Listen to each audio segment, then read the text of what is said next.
needed an emergency homeowners rate increase of 22%. Now they say 17% is enough. The man who pled guilty to burning down the In Cahoots dance hall was sentenced today. We have more from inside the courtroom coming up. Local leaders pushing a bill to ensure certain criminals can't get out early. Details coming up. A new lawsuit filed over a mega church project. Growing concerns about murals being painted over. I'm Abby Black, working for you in Barrio Logan on what protections exist for this public art. Nearly 1 million migrants who entered the country using the federal government's app are now being told their legal status has been revoked. We'll have reaction.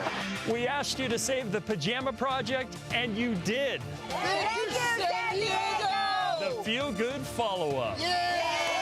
CBS 8 News Live at 6 starts right now.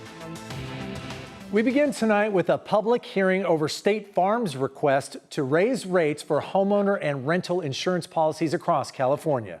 Good evening and thank you for joining us. I'm Carlo Cicchetto. I'm Marcella Lee. The company's emergency request comes after it says it paid $7 billion in claims from the Los Angeles wildfires. Even so, as CBS 8's David Godfreyson reports, at today's hearing, State Farm agreed to reduce its rate increase request. Rate increases were needed before the Los Angeles wildfires, and a rate increase is certainly needed now. Tuesday's hearing in Oakland began with State Farm telling an administrative law judge the company is losing money and in danger of a second credit rating downgrade, which means mortgage companies may not accept State Farm.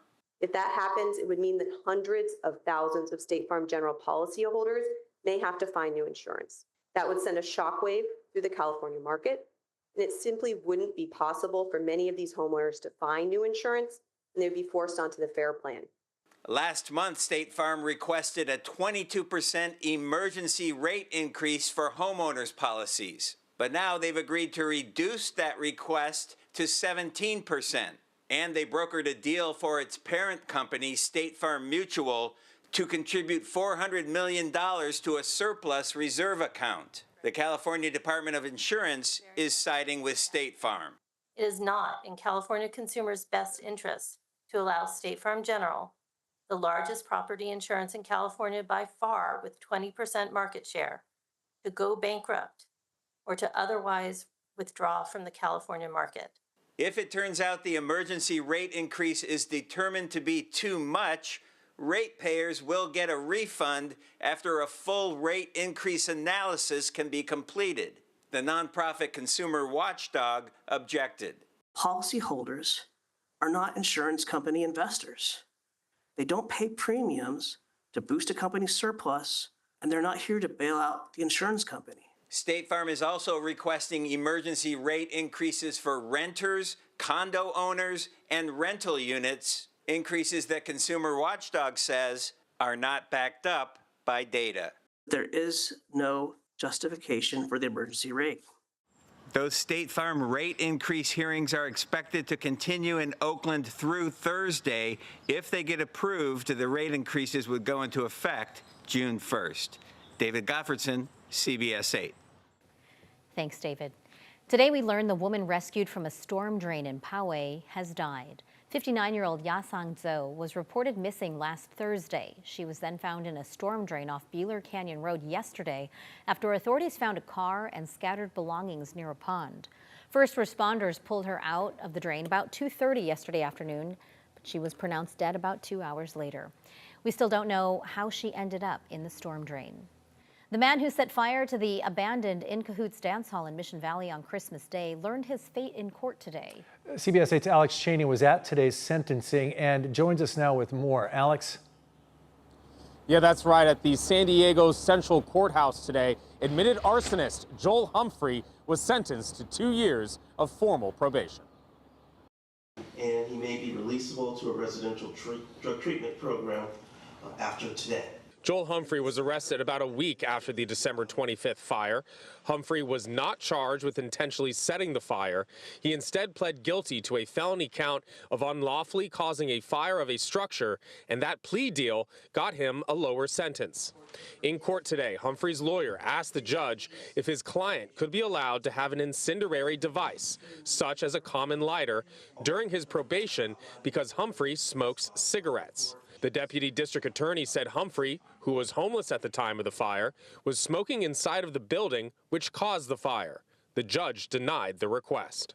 This was a reckless burning, and the defendant admitted to going into a business and smoking methamphetamine, which then led to a fire that then burnt down the remainder, at least, of the In Cahoots. And today we drove past the In Cahoots in Mission Valley. The building has been brought down to its foundation and is fenced off. Prosecutors say surveillance video tied the 47-year-old to the crime.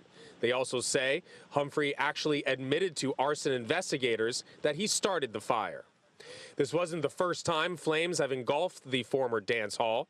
Since closing its doors in 2018, In Cahoots has suffered 2 other fires. The prosecutors don't believe Humphrey was involved in these earlier incidents.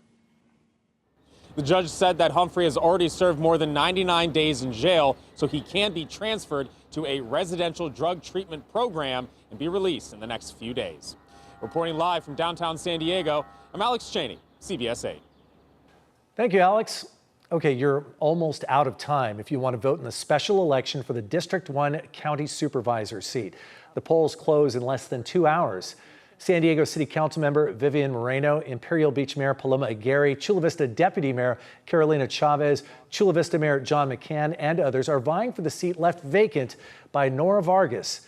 If no one gets more than 50% of the vote, there will be a runoff in July. This race will be setting the balance of power on the board, which is currently evenly split with 2 Democrats and 2 Republicans. We're expecting the first round of results to come out shortly after polls close at 8 p.m. The County Board of Supervisors has passed a new tenant protection ordinance. The measure creates a policy that will prevent evictions of people impacted by an emergency for at least a week after a state of emergency is declared. Supervisor Monica Montgomery Stepp introduced the measure following the January 2024 flooding. The new policy goes into effect countywide in 30 days, including incorporated cities. Murals are part of the cultural tapestry in Barrio Logan, but now there's growing concern they're being removed without any warning. And in about an hour from now, so-called artivists are meeting to discuss a call to action. They're working to raise awareness about existing laws and push for better protections in San Diego. CBS 8's Abby Black is working for you to find out more about what laws are in place to protect artists. Murals are a part of Barrio Logan's identity, deeply rooted in the Chicano culture, but there's growing concerns that some are being painted over and erasing history that artivists say can't be replaced. We're working for you to find out what protections exist for this public art. Wherever there's art, there is life. Mario Terrero's boots help paint the story of Barrio Logan. He's one of the founding fathers of Chicano Park, who's created murals across San Diego for over 45 years. A work of art gives you a sense of place. But that sense of community was shaken when Terrero discovered one of the murals he organized was painted over. What? In 2010, Terrero organized Mexicali artists to paint La Vida es un Sueño, or Life is a Dream. Our murals speak about the original indigenous cultures that have created us. We are losing some of our important historical, sacred sites. This was one of them. Down the street, another mural covered in black paint on a residential fence. To me, this wall was very important because it was the first one. In 2022, Daniel Dentlock Angeles painted his first mural on this fence on Evans and Logan. He says he had permission from the previous owner, who has since sold the property. You can see the color still fights back. And the color wants to be in this wall. It's Abby Black. I'm a reporter at Channel 8. I contacted the realtor connected to the commercial building. He claims the city ordered the owner to remove graffiti or face fines. My investigation found no record of graffiti get it done reports or code violations at this address.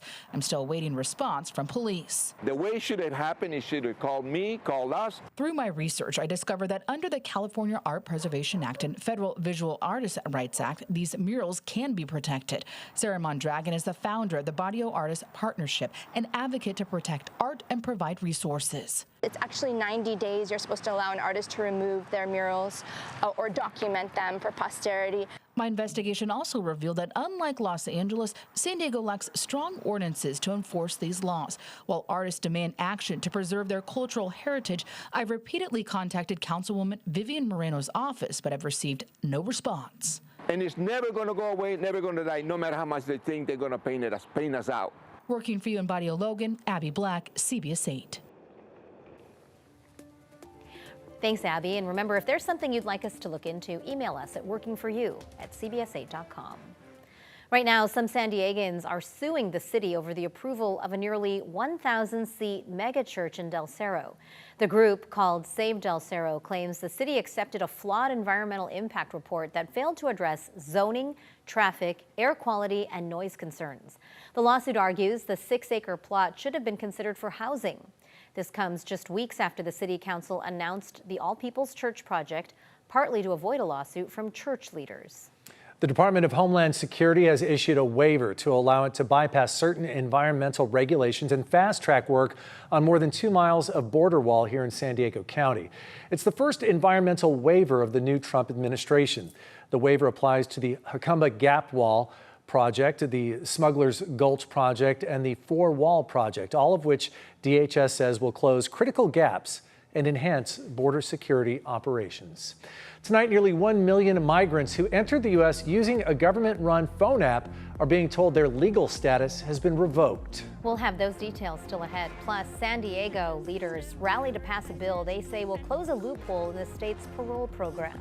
And comedian Jay Leno joins other revved-up classic car owners in Sacramento today. We'll tell you the driving change they're fighting for. Lots of sunshine was in the forecast for today. Now closer towards the coast, you had that haze, and that's because of some fog. We are looking at a little bit of that fog peaking as we go late tonight through tomorrow morning, but we're still wrapped in that sunshine by the afternoon hours. We'll take a look at your complete forecast coming up.